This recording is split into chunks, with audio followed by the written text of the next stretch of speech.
Hello everyone, আমি মোহাম্মদ ফারহান হোসেন। তো আজকের এই ভিডিও লেকচারে আমরা নট নাল এবং ডিফল্ট কনস্ট্যান্টস নিয়ে আলোচনা করব। তো চলুন শুরু করা যাক। তো গত ভিডিও লেকচারে আমি ইউনিক কনস্ট্যান্ট নিয়ে আলোচনা করেছিলাম। তো আপনারা যদি ইউনিক কনস্ট্যান্টের ওই ভিডিও লেকচারটা এখনও যদি না দেখে থাকেন তাহলে ভিডিও ডিসক্রিপশনে আমি লিঙ্ক দিয়ে দিব, আপনারা অবশ্যই সেখান থেকে দেখে নেবেন। তো চলুন শুরু করি। তো নট নাল কনস্ট্যান্টটা আসলে কি এটা একটু বোঝা যাক আগে। তো আমরা জানি যে কোনো একটা কনস্ট্যান্ট যদি আপনাকে অ্যাপ্লাই করতে হয় তাহলে সেটা আপনার একটা টেবিলের কোনো একটা কলামের উপর অ্যাপ্লাই করতে হয়, রাইট? ধরুন যে এখানে আমার স্টুডেন্ট নামে একটা টেবিল আছে এবং এই টেবিল আমার 3টা কলাম আছে, আইডি, নেম এবং এজ। তো আমি যদি নট নাল কনস্ট্যান্টটা যদি আমি অ্যাপ্লাই করতে চাই তাহলে এই ক্ষেত্রে আমাকে এই 3টা কলামের যে কোনো একটা কলামের উপরে কিন্তু অ্যাপ্লাই করতে হবে। এখন আসি নট নাল কনস্ট্যান্টটা কি। যে নট নাল কনস্ট্যান্ট যে আপনি যদি এই কনস্ট্যান্টটা কোনো কলামের উপরে যদি অ্যাপ্লাই করেন তাহলে সেই কলামের কোনো ভ্যালু নাল থাকতে পারবে না। মানে কি, যে ধরুন আমি যদি আইডি কলামের উপরে যদি নট নাল কনস্ট্যান্ট ইউজ করি তাহলে আইডি কলামের কোনো ভ্যালু এখানে নাল থাকতে পারবে না, ঠিক আছে? তো এক্ষেত্রে কিন্তু আমি ডুপ্লিকেটের কথা বলছি না, আমি জাস্ট বলছি নাল থাকতে পারবে না। এখানে কি ডুপ্লিকেট ভ্যালু থাকতে পারবে? হ্যাঁ, অবশ্যই ডুপ্লিকেট ভ্যালু থাকতে পারবে, বাট এই ক্ষেত্রে কোনো কলামের ভ্যালু নাল থাকতে পারবে না। ওকে, আচ্ছা, এখন নট নাল এই কনস্ট্যান্টটা কিভাবে অ্যাপ্লাই করব। আমরা জানি যে এই কনস্ট্যান্টটা আমাদেরকে অ্যাপ্লাই করতে হয় এই টেবিলটা তৈরি করার সময়।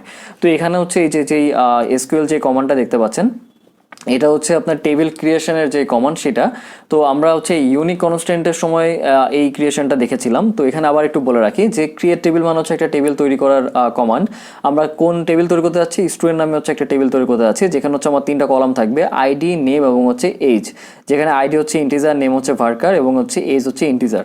তো আমি এখানে যেহেতু আইডি কলামটার উপরে আমি নট নাল কনস্ট্যান্ট অ্যাপ্লাই করতে যাচ্ছি, তো সেই ক্ষেত্রে আমি এখানে বলে দিচ্ছি যে আইডি ইন্টিজার নট নাল, ঠিক আছে? মানে আইডির এই কলামটার ভ্যালু আমার কখনো নাল হবে না। ওকে, তো আমি যদি এই স্টেটমেন্টটা যদি আমি এক্সিকিউট করে ফেলি তাহলে আমার এরকম একটা টেবিল তৈরি হয়ে যাবে। ওকে, এখন আসি এই টেবিলে যখন আমি ভ্যালু ইনসার্ট করব তখনকার সিনারিওটা কেমন হবে। তো সেই ক্ষেত্রে আমি এখানে 3টা ইনসারশনের কমান্ড লিখে রেখেছি, ঠিক আছে? তো আমি একটা জিনিস বলে রাখি যে আপনাদের রেগুলার ডিটেল এখন জানতে হবে না। আমি এখানে ইনসারশন, টেবিল ক্রিয়েশন এই সকল ভিডিও নিয়ে আমি ফিউচারে বিস্তারিত আলোচনা করব। আপনারা জাস্ট কনসেপ্টটা এখন বুঝেন নট নালের, ঠিক আছে?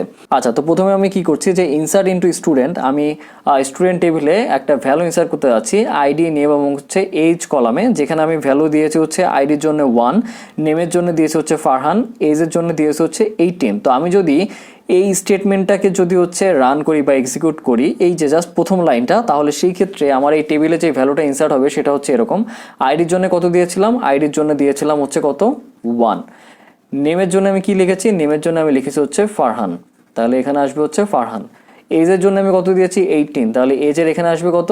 18। তাহলে দেখুন, প্রথম এই যে এসকিউএল স্টেটমেন্টটা, এটাকে যদি আমি রান করি তাহলে কিন্তু আমার ভ্যালুটা এইভাবে ইনসার্ট হয়ে যাবে টেবিলে।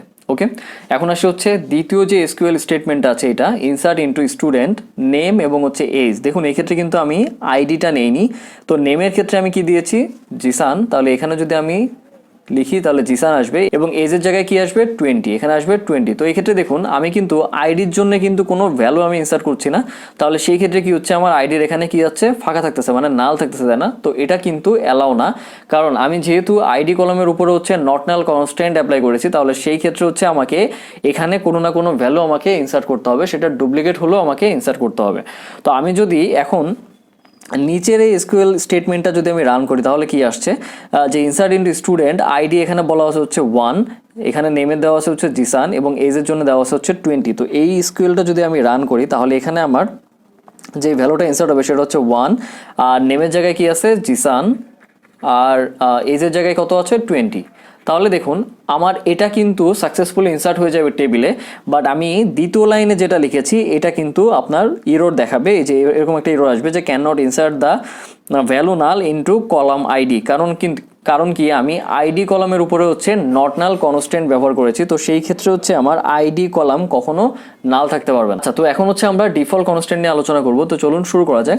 তো ডিফল্ট কনস্ট্যান্টটা আসলে বলতে কি বোঝায়? যে আপনি যদি কোনো কলামের উপর যদি ডিফল্ট কনস্ট্যান্ট অ্যাপ্লাই করেন তাহলে সেই ক্ষেত্রে আপনাকে টেবিল তৈরি করার সময় আপনাকে একটা স্ট্রিং ডিক্লেয়ার করতে হয় যে আপনি যদি এই কলামে, যেই কলামের উপর আপনি ডিফল্ট কনস্ট্যান্ট অ্যাপ্লাই করেছেন, ওই কলামে যদি ইনসার্শনের সময় কোনো ভ্যালু ইনসার্ট না করেন তাহলে বাই ডিফল্ট টেবিল ক্রিয়েশনের সময় আপনি যে স্ট্রিংটা দিয়েছিলেন সেটা সে এখানে ইনসার্ট করে দিবে।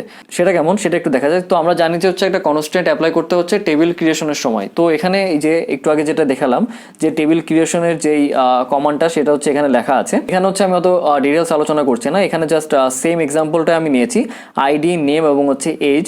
তো যেহেতু আমি হচ্ছে এই টেবিলটাতে নেম কলামের উপর হচ্ছে আমি ডিফল্ট কনস্ট্যান্ট অ্যাপ্লাই করতে যাচ্ছি, তাহলে এখানে দেখুন নেম ভার্কার, এখানে একটা লেন দিয়ে দিয়েছি, এরপরে কি বলছি ডিফল্ট, মানে এই কলামটা হচ্ছে আমার ডিফল্ট কনস্ট্যান্ট অ্যাপ্লাই করা হচ্ছে।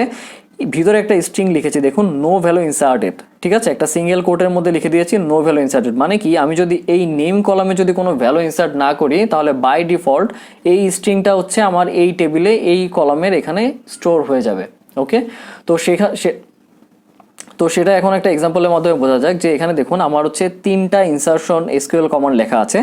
আমি যদি প্রথম এসকিউএল এই কমান্ডটাকে যদি এক্সিকিউট করি তাহলে সেই ক্ষেত্রে হচ্ছে আমার টেবিলে ভ্যালুগুলো কিভাবে ইনসার্ট হবে দেখুন। যে এখানে আইডির জন্য আমি নিয়েছি 1, নেমের জন্য লিখেছি হচ্ছে ফারহান, এজের জন্য নিয়েছি আমি কত 18। তো আমি যদি এই এসকিউএল কমান্ডটাকে যদি আমি এক্সিকিউট করি তাহলে এখানে আইডির জায়গায় আসবে হচ্ছে 1, নেমের জায়গায় আসবে হচ্ছে ফারহান, আর এজের জায়গায় আসবে হচ্ছে 18। তো আপনার টেবিলে এভাবে হচ্ছে ভ্যালু ইনসার্ট হয়ে যাবে। ওকে, আমি যদি দ্বিতীয় যে এসকিউএল কমান্ডটা আছে এটাকে যদি আমি এক্সিকিউট করি বা যদি রান করি তাহলে সেই ক্ষেত্রে কি হচ্ছে, সেই ক্ষেত্রে দেখুন যে আমি কিন্তু আইডি এবং হচ্ছে এজের জন্য আমি এখানে ভ্যালু দিয়েছি, আমি কিন্তু নেমের জন্য কিন্তু উপরের লাইনের মতো কোনো ভ্যালু ইনসার্ট করি নাই। তাহলে সেই ক্ষেত্রে কি হবে, আইডির জন্য কত দেওয়া হচ্ছে 1, তাহলে এখানে আইডির জায়গায় কত আসবে 1, এজের জায়গায় কত আসবে, এজের জায়গায় দেওয়া হচ্ছে কত 20, এখানে আসবে কত 20। এখন দেখুন নেম কলামের জন্য কিন্তু আমি কোনো ভ্যালু ইনসার্ট করি নাই এই লাইনে কিন্তু, তাহলে সেই ক্ষেত্রে এখানে কি ভ্যালু আসবে, এখানে আসবে টেবিল ক্রিয়েশনের সময় আমরা যে স্ট্রিংটা এখানে পাস করে দিয়েছিলাম সেটা নো ভ্যালু ইনসার্টেড, তাহলে এখানে আসবে হচ্ছে নো ভ্যালু ইনসার্টেড। ক্লিয়ার? এখন যদি আমি নেক্সটের যে এসকিউএল যেই কমান্ডটা আছে এটাকে যদি আমি এক্সিকিউট করি, এখানে কি দেওয়া আছে, এখানে আছে আইডি এবং হচ্ছে এজ, আগের লাইনের মতোই। তাহলে আইডি কত দেওয়া হচ্ছে, আইডি আছে হচ্ছে 2, এজ দেওয়া আছে কত, এজ দেওয়া হচ্ছে 30। তাহলে দেখুন এখানেও কিন্তু আমরা নেমের জন্য কিন্তু কোনো ভ্যালু আমরা কিন্তু ইনসার্ট করছি না স্পেসিফিক, তাহলে সেই ক্ষেত্রে বাই ডিফল্ট কোনটা নিয়ে নিবে, নো ভ্যালু ইনসার্টেড। তাহলে এখানে কি আসবে, নো ভ্যালু ইনসার্টেড। একটা জিনিস খেয়াল করুন, এই ডিফল্ট কনস্ট্যান্ট যদি আপনারা কোনো কলামের উপর অ্যাপ্লাই করেন তাহলে সেই ক্ষেত্রে কিন্তু এই কলামের ভ্যালু কখনো নাল থাকবে না, আপনি টেবিল ক্রিয়েশনের সময় যে স্ট্রিংটা দিয়ে দিবেন সেটাই কিন্তু সে নিয়ে নিবে। ওকে, তো এই ক্ষেত্রে কিন্তু ডুপ্লিকেট বা ইউনিকের কোনো কনসেপ্ট আসতেছে না। আপনি যদি একটা কলামের উপর যদি ডিফল্ট কনস্ট্যান্ট অ্যাপ্লাই করেন তাহলে সেই ক্ষেত্রে আপনি ইনসার্শনের সময় যদি ওই কলামে কোনো ভ্যালু ইনসার্ট না করেন, ও বাই ডিফল্ট ক্রিয়েশনের সময় আপনি যেই স্ট্রিংটা দিয়েছেন সেটাও স্টোর করে দিবে এই টেবিলে। ঠিক আছে, তো আশা করি আপনারা হচ্ছে নট নাল এবং হচ্ছে ডিফল্ট কনস্ট্যান্ট এই দুইটা কনস্ট্যান্ট সম্পর্কেই বুঝেছেন। এরপর যদি আপনাদের কোনো প্রবলেম থেকে থাকে আপনারা আমাকে মেইল করতে পারেন, আমি অবশ্যই মেইল ব্যাক করার চেষ্টা করব। ধন্যবাদ সবাইকে।